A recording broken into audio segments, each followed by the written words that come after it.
Hello everyone and welcome to a new video. Today I'm going to be showing you how to play Ayyubid's Fast Castle. I will be providing the build order down in the description below that you can check out, and then I'm going to run you through it here as well. The build itself is a standard fast castle that utilizes military wing and growth wing, but you can also use different pathways according to the matchups you're going to be playing. This build is pretty good against most civs, but not against Delhi and English at the high level. Typically longbow rush and heavy feudal aggression from the Delhi is a little bit tricky to deal with, but in most cases you should be fine. Anyways, let's dive into it. So what we're going to be doing first is we're going to send our first 6 villages over to berries. 4 of them will be gathering from the berries and 2 of them will build the mill. This will make them sync up, and so once these villages here are done gathering food, they will drop off the food at the mill upon the mill's completion. It looks just like this. The new villager, the 7th one here, comes out and builds a house, then goes to berries. You drop off the berries like that, and you get a nice opening. You don't want idle time going back and forth here. Your 8th villager, so you have 7 on food, and then you send 4 to gold. You want your first one here to build a mining camp, and then you send another one that builds a house of wisdom, and then 2 more. Your scout can go really aggressive because when you play Ayyubids and other berry civs, you don't have to be back with sheep because we are on berries. So what you can do is you can go for really long scouting routes, try to get the most out of your scouting, and see if you can grab as many sheep as possible. You see, when you play Fast Castle, you need a lot of food. And that's for every single Fast Castle civ. But what's really nice for us as Ayyubids is we can grab all that sheep with just 1 scout. Whereas with Hatchery, we often find ourselves doing 2 scout because we consume so many resources through our prelates. Alright.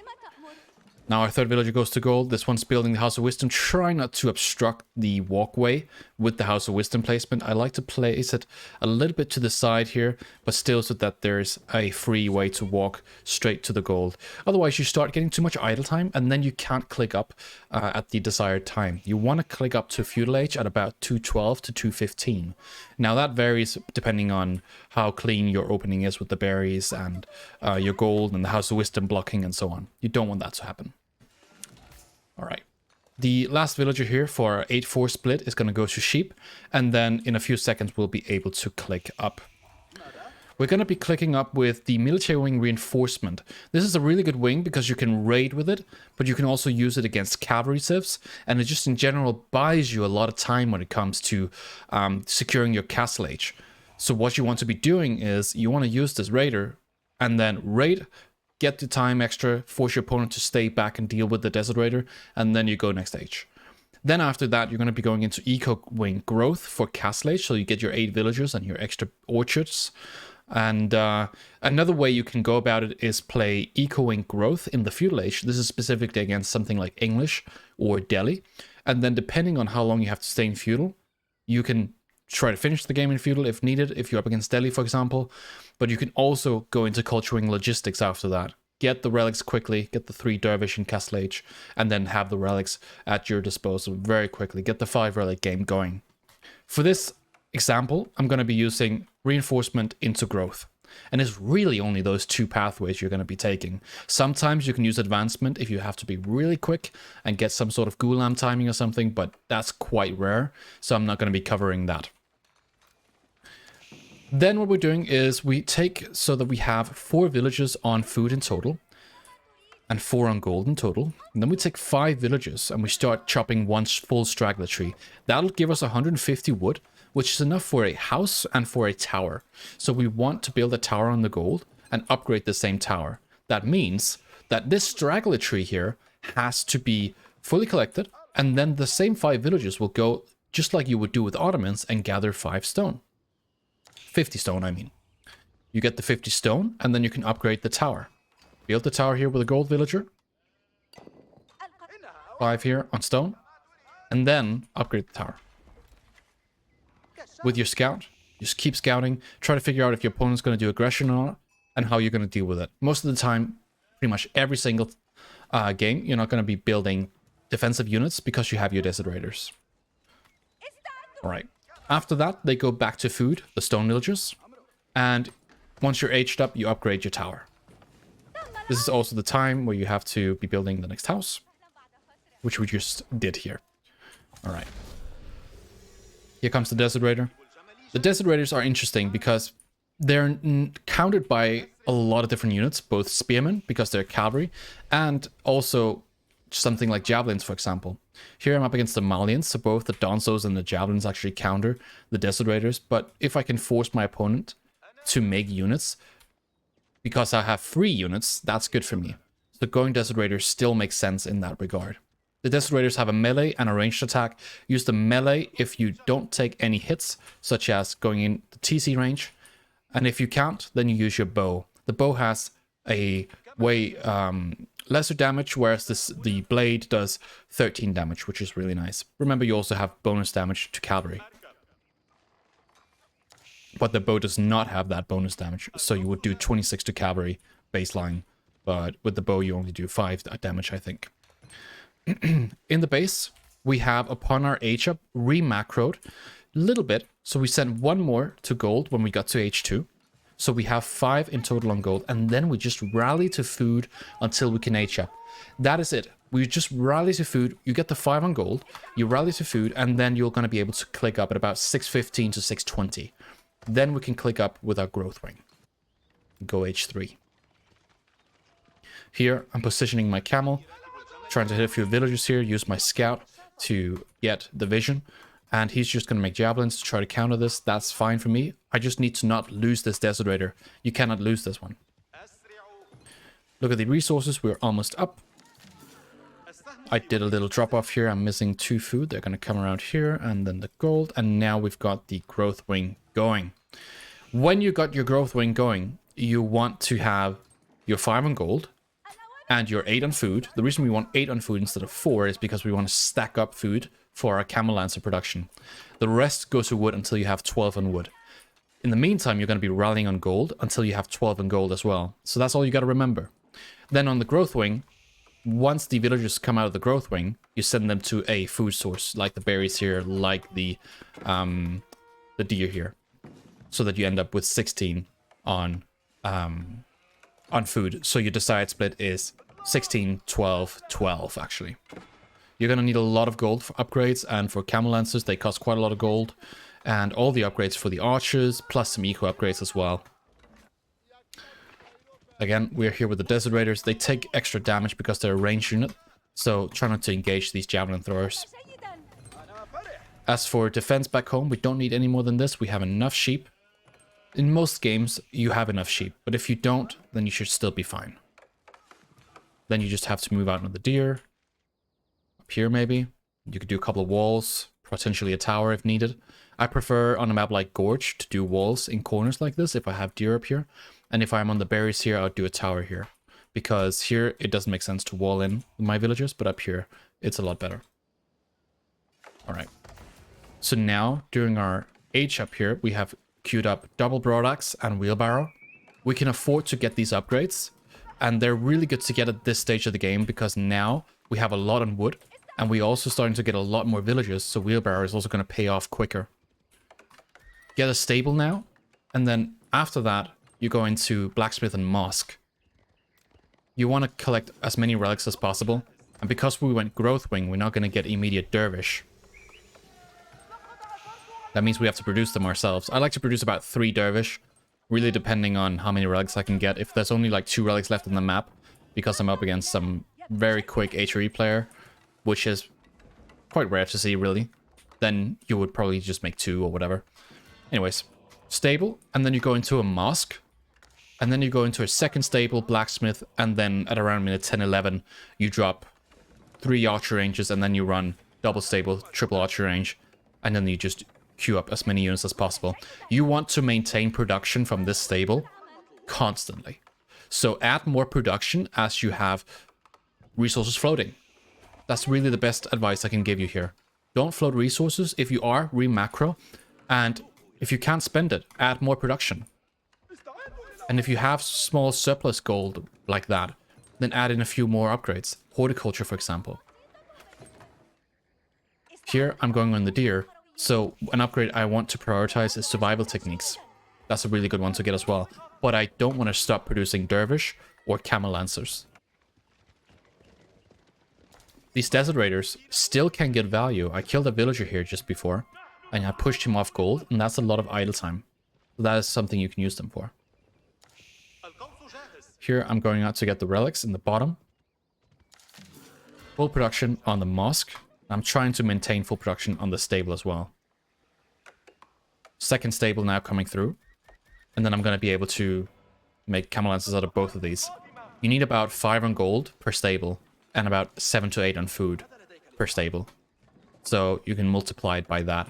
We have a little bit of extra on gold because we also need upgrades. When it comes to archer ranges, you want about 5 per archer range on wood and then about 3 on food. That's the way you would do the arithmetic in terms of production calculation. But then again, I always revert back to, okay, am I floating resources or not? Can I spend everything? And if I can't, then surely that is because I don't have enough production. Going in for a little bit of raid here. I don't want to go in here because he has units, but if he didn't have units, let's say they were over here, I could go into the wood line, pick off a few villagers. Again, in this phase, we're just trying to keep him in his base while we ourselves are grabbing relics and building up more and more production. In terms of upgrades, there's a couple of ones you have to prioritize. Sure, we need eco upgrades, but military upgrades here are actually more important. Well, they're equally important, but they're more important when we actually have to fight. So you want to get all the ranged armors. Here I'm getting +1 and +2 ranged armor because I'm doing a lot of back and forth here with camels up against javelins. Once I start going heavy into archer ranges like I'm doing now, I'll start to prioritize ranged attack. It's important you get +2 ranged attack because a lot of the times your opponents will not be going for +2 ranged armor, and if your archers have +2 ranged attack, they can actually deal with knights somewhat well actually.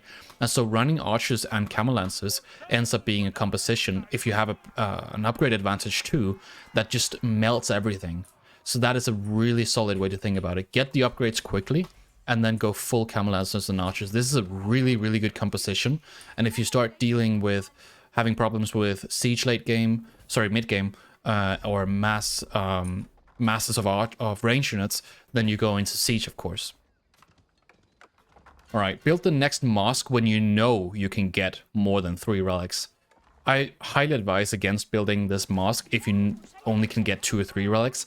But if you know that you can get more, like we know here, because we have 3 safe relics, then you can build the next one. But I would not do double mosque immediately upon H3. That does not make sense because it's 200 wood. That's a lot of wood. So try to just have 1 if you can't get more than 3 relics. Camel Lancers are super strong. You can heal these up sometimes. Try to use their charge attack as often as possible to get free damage output. But don't take bad fights until you have your archers, because they matter a lot when it comes to the counter units to the camels. They counter the counter units. These small fights here do make sense for the Camel Lancers, but doing these charges here also prevents you from taking unnecessary damage. We're now getting +2 ranged attack. Then we're going to get Sultan's Mamluks and +2 ranged armor afterwards. And it's important we also get the veteran upgrade before we take a fight with our archers, because that also gives our archers more damage. We've also spread out some more pocket resources out here. We're also going to be running out of gold soon. And so these villagers are going to go to the big gold vein afterwards. We're just raiding. We're just trying to find more and more damage with our Camel Lancers. And then when we feel like we're ready to push, that could be after you've taken sufficient small fights for you to have a good enough military advantage, or when you are starting to get your mangonels and they don't have springles. Again, another push here. Just trying to get some free damage. We didn't lose any camels. We just killed a few Musafadi warriors. Now, taking sacred sites. All 3. Have a little Musafadi warrior raiding me over here. I end up sending Camel Lancer over there to deal with it. Now we've got our archery upgrade. We've got our +2 ranged attack, which is getting our +2 ranged armor now.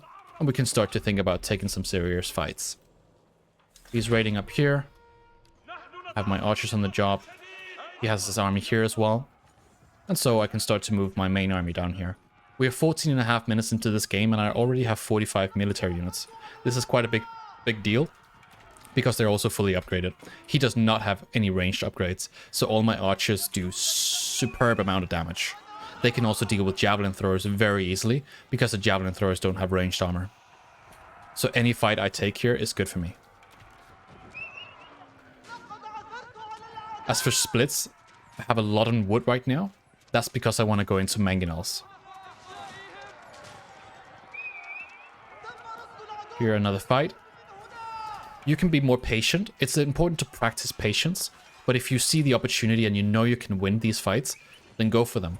Because if they don't have enough military units, you send your camels into their wood line and the game is over. But if you can't quite take a good fight enough, because it's too late into Castle Age and they have a big enough mass to defend, then go into Siege. Here I end up taking a really good fight because we had better military, just in general higher quality, and so we can afford to go into this wood line.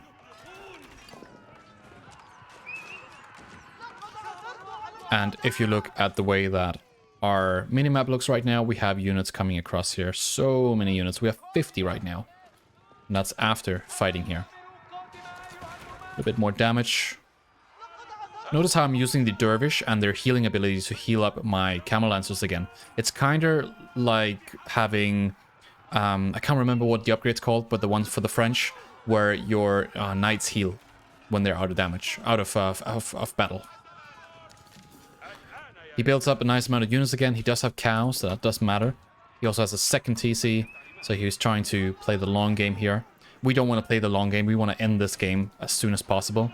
So we make a couple of Manchaniques now. And if he doesn't want to fight, then we just switch him to fire mode and we take out all of his cows. That is the game plan. Another way to win this game is also by playing Sacred Sites. Now already 2 minutes have passed. And so if you can get the Sacred Site timer down, then you will end up forcing your opponent out of their base. Again, we're just building one more Manchaniques, one more Camel Lancers, still on archers. We have 40 archers right now. They're super strong, so go for them. They're just that good. Gonna speed it up a little bit here. There's not much more to see. We still have about 8 on gold. Remember, we get a lot of gold because we have 5 relics. And now we end up taking the last fight. Switch whenever you fight back to kinetic and then go to incendiary whenever you're just attacking cows. Switching between these two can really be what decides fights here at this stage of the game. And so if you don't have it on the kinetic and you're facing a lot of ranged and you're not taking the ranged units out, that could potentially lose you the games. So here we switch back to kinetic again, and then we take out the javelins very quickly. So the game's essentially over here. There we go. Alright, I hope you guys have enjoyed this build order. As I said before, it's linked down in the description below, the transcription, so you can follow along when you play your own games. If you have any questions, let me know down in the comment section below. And if you're interested in coaching, there will be some information about that now. And have a good day.